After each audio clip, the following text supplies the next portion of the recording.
Desde que cruzou o nosso sistema solar, o 3I Atlas não parou de entregar surpresas. Depois que ele passou pelo Sol, as descobertas dispararam. Sondas em trânsito registraram o cometa em detalhe. Telescópios mediram emissões que ninguém esperava. E pesquisadores se dividiram diante do comportamento que não se encaixava nos modelos clássicos. Inscreva-se aqui para ajudar o canal a chegar aos 10 milhões, beleza? Aliás, eu não sei nem por que você não está inscrito ainda. Bora lá!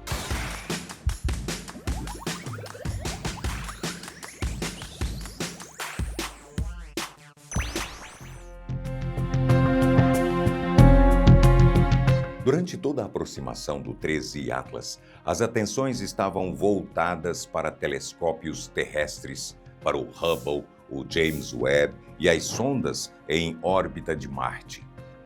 Mas uma outra nave fez um registro que ninguém havia feito antes. A sonda JUICE, da Agência Espacial Europeia, seguia viagem rumo a Júpiter. Em novembro de 2025, a rota da sonda cruzou o campo visual do cometa. 5 instrumentos foram ativados ao mesmo tempo. Um espectrômetro captou o padrão infravermelho da coma, a nuvem de gás e poeira que envolve o núcleo. Outro instrumento mediu moléculas de água escapando do núcleo. O sensor ultravioleta registrou elementos como oxigênio, hidrogênio e carbono num rastro que se estendia por cerca de 5 milhões de quilômetros. E a câmera principal fotografou a estrutura visível do cometa em alta resolução. A câmera de navegação, feita originalmente para guiar a JUICE até as luas de Júpiter, acabou usada em outra função. Ela ajudou a equipe de defesa planetária da Agência Espacial Europeia a refinar a trajetória exata do 3I Atlas, um dado que nenhum observatório terrestre conseguia obter com a mesma precisão. Foi a primeira vez na história que uma nave, em viagem pelo espaço profundo, observou um visitante interestelar em plena atividade.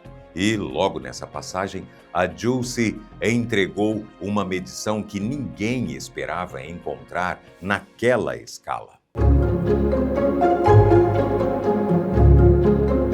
Uma das medições mais comentadas pela comunidade científica veio do dia 2 de novembro de 2025, 4 dias depois de o cometa passar pelo ponto mais próximo do Sol. A sonda JUICE estimou que o 3I Atlas estava expelindo 2.000 quilos de vapor de água a cada segundo. 2.000 quilos a cada segundo. Uma forma mais visual de dimensionar esse volume é comparar com piscinas olímpicas. 70 piscinas olímpicas por dia. Tudo isso saindo de um único corpo gelado com poucos quilômetros de diâmetro. Esse é o tipo de ritmo que costuma aparecer apenas em cometas muito ativos do nosso próprio sistema solar e em fases mais explosivas que um visitante interestelar normalmente não mantém por muito tempo. Um aspecto que os pesquisadores destacaram foi a ordem dessa água. A análise mostrou que boa parte dela não saía direto do núcleo, vinha de grãos de gelo soltos flutuando na nuvem ao redor que iam se transformando em vapor conforme o Sol os aquecia. O cometa tinha espalhado uma espécie de atmosfera de pequenos fragmentos gelados, e essa atmosfera funcionava como uma segunda fonte de material. Esse modelo de dupla fonte ajuda a explicar por que as estimativas anteriores pareciam subestimar o volume total liberado pelo cometa e abriu uma linha de pesquisa nova sobre como objetos interestelares distribuem gelo durante a aproximação com uma estrela. O telescópio SPHEREX da Agência Espacial Americana já tinha observado o 3I Atlas antes do periélio, que é o ponto mais próximo do Sol na órbita do cometa. Em dezembro de 2025, ele voltou a apontar seus sensores para o mesmo alvo. O resultado da comparação entre os dois momentos foi direto. A emissão de água detectada em dezembro estava 20 vezes mais brilhante do que nos registros anteriores. Não foi só a intensidade que mudou. A natureza do material em torno do núcleo também. Antes do periélio, a coma ao redor do cometa era dominada por grãos de gelo ainda preservados flutuando próximos ao núcleo. Em dezembro, esses grãos tinham desaparecido dos dados. No lugar deles, o SPHEREX registrou poeira refratária. A poeira mais pesada, mais escura e com comportamento térmico diferente do gelo original. A interpretação publicada pela equipe é objetiva. O calor solar ativou todas as camadas de material do cometa ao mesmo tempo, não apenas os compostos mais voláteis, como o gás carbônico e o monóxido de carbono. Tudo de uma vez, inclusive camadas que levariam mais tempo para reagir à luz solar em um cometa comum. Esse comportamento é coerente com um corpo que passou bilhões de anos em frio extremo e agora foi submetido a um aquecimento intenso em curto prazo. É como se o cometa tivesse atravessado uma fronteira invisível do nosso sistema solar e passado a liberar tudo o que tinha armazenado desde a sua formação.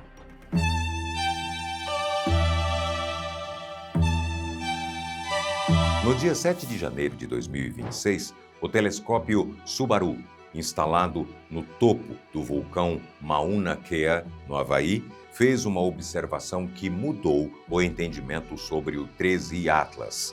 A análise examinou a proporção entre gás carbônico e água na nuvem de gás e poeira ao redor do núcleo. Nas primeiras observações feitas meses antes, essa proporção era altíssima. O gás carbônico dominava a emissão quase por completo, com a água em posição secundária. Os dados do Subaru mostraram o oposto. A presença de gás tinha subido, a proporção de gás carbônico havia caído, a proporção entre os dois havia se invertido. A explicação mais aceita pela equipe é direta. O cometa tem duas composições diferentes, uma na superfície e outra no interior. A superfície externa, erodida por bilhões de anos de radiação cósmica no espaço profundo, era dominada por gás carbônico e moléculas pesadas. O interior, preservado, guardava um perfil químico mais comum, mais rico em água. Quando o calor do Sol derreteu a casca antiga, o cometa passou a mostrar o que estava por baixo. E o que está por baixo lembra mais um cometa comum do nosso próprio sistema solar do que a versão exótica que se suspeitava no início. Essa descoberta muda a forma como os astrônomos pensam em cometas interestelares. Quimicamente, o cometa se mostrou mais parecido com os do nosso sistema solar do que os pesquisadores esperavam no início.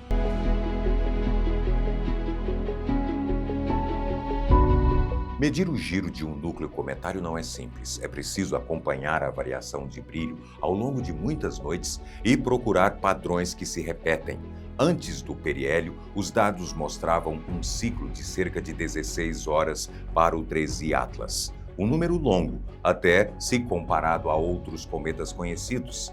Depois da passagem pelo Sol, algo mudou. Observações feitas no fim de 2025 e início de 2026 apontaram um novo período de rotação, 7 horas e 6 minutos, menos da metade do valor anterior. Essa mudança não significa que o núcleo ganhou velocidade por si só, como um motor que liga. A explicação proposta pelos pesquisadores é mais sutil.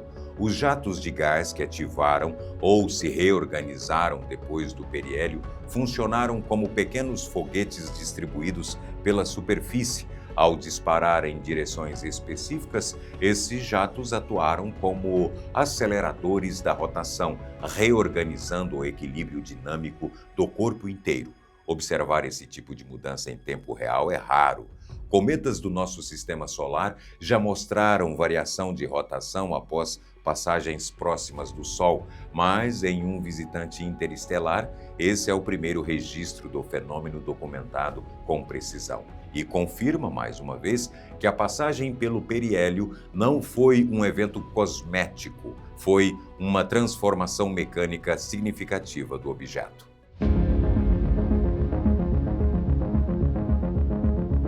Durante as primeiras observações do 13 Atlas, os pesquisadores procuraram por metano e não encontraram.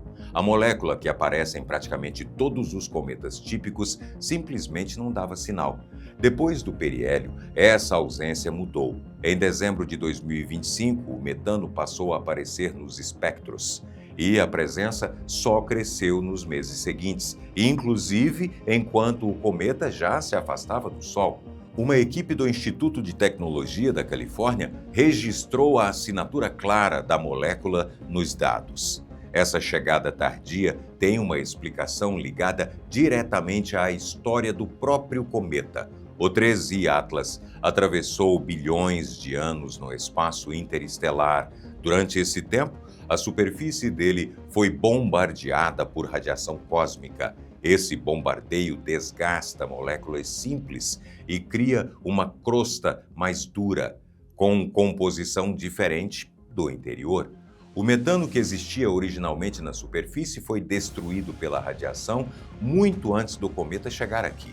O metano registrado agora, portanto, não vem da casca antiga, vem das camadas mais profundas que ficaram protegidas pela crosta durante toda a viagem e só foram expostas quando o calor do Sol queimou a camada externa. Pesquisadores comparam esse processo à abertura de uma cápsula do tempo. O gás que escapa agora carrega a memória do ambiente onde o 13 Atlas se formou muito antes de o Sol existir.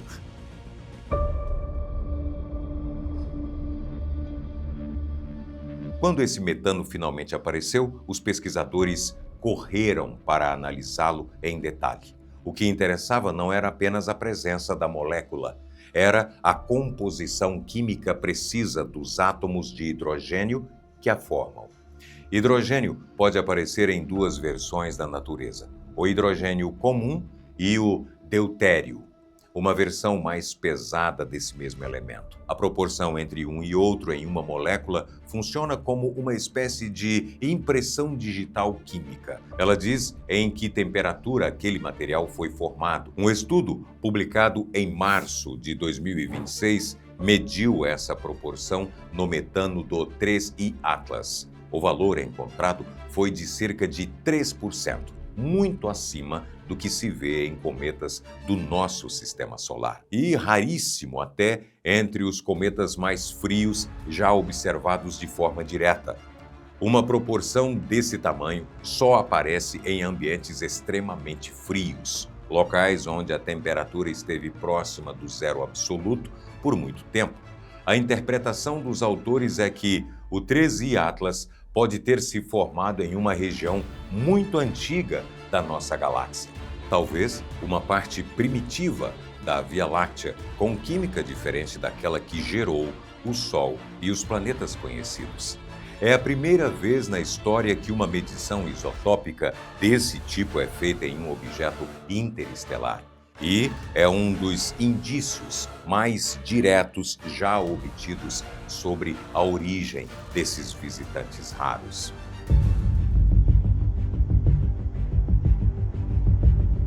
Durante a passagem pelo periélio, a trajetória do 13 Atlas foi desviada pela gravidade solar. Esse desvio foi medido e tem um valor específico, 16 graus. Uma curva considerável, ainda que esperada para um objeto que passa tão perto de uma estrela. O que chamou a atenção depois dessa curva não foi o ângulo da trajetória, foi o comportamento do jato principal do cometa. Antes do periélio, o 13 Atlas apresentava um jato bem estreito, alinhado na direção do Sol, contra o sentido esperado na maioria dos cometas que têm cauda apontada para o lado oposto da estrela. Essa orientação já era incomum. Depois da curva de 16 graus, o jato continuou apontado para o Sol, alinhado antes e depois da mudança de trajetória. Para o astrofísico Avi Loeb, da Universidade de Harvard, esse comportamento simétrico exige explicação específica. Para boa parte da comunidade científica, jatos voltados para o Sol aparecem em cometas comuns quando pontos ativos específicos da superfície estão permanentemente orientados na direção da estrela. A depender da rotação do núcleo e da distribuição desses pontos ativos, a orientação geral do jato pode se manter estável mesmo após uma mudança na trajetória. As duas leituras disputam espaço nos artigos mais recentes. O consenso possível é que o padrão merece estudo mais longo, idealmente comparado com futuros visitantes interestelares.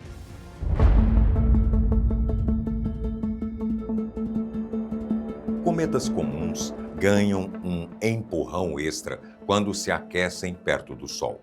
Os jatos de gás escapam do núcleo funcionando como válvulas. Cada jato desses empurra o corpo na direção oposta, e como a maior parte dos jatos nasce do lado voltado para a estrela, a força resultante costuma apontar para longe do Sol. É um padrão documentado em centenas de cometas do nosso sistema solar. Análises publicadas no começo de 2026 mostraram que, no 13 Atlas, essa força não aponta exatamente para o lado previsto. O empurrão existe, o empurrão foi medido em alta precisão, mas sua direção não segue a direção que normalmente se observa em outros cometas. Duas leituras circulam entre os pesquisadores. Uma parte da comunidade científica argumenta que o fenômeno ainda cabe dentro da física conhecida. Áreas ativas muito específicas, distribuídas de forma assimétrica pelo núcleo, podem gerar exatamente esse tipo de padrão estranho, sem precisar de nenhuma explicação exótica. Outros pesquisadores, incluindo o próprio Avi Loeb, argumentam que a direção observada é difícil de conciliar com o modelo físico que explica cometas comuns e defendem que o dado justifica análises adicionais. O ponto em comum é que todos concordam que o dado merece estudo mais profundo e mais longo. Enquanto o 13 Atlas ainda tiver brilho suficiente, a medida vai continuar sendo refinada. Em abril de 2026, o 13 Atlas já passou da órbita de Júpiter. O brilho cai a cada semana. Os telescópios ainda conseguem acompanhá-lo, mas o tempo útil de observação está encolhendo.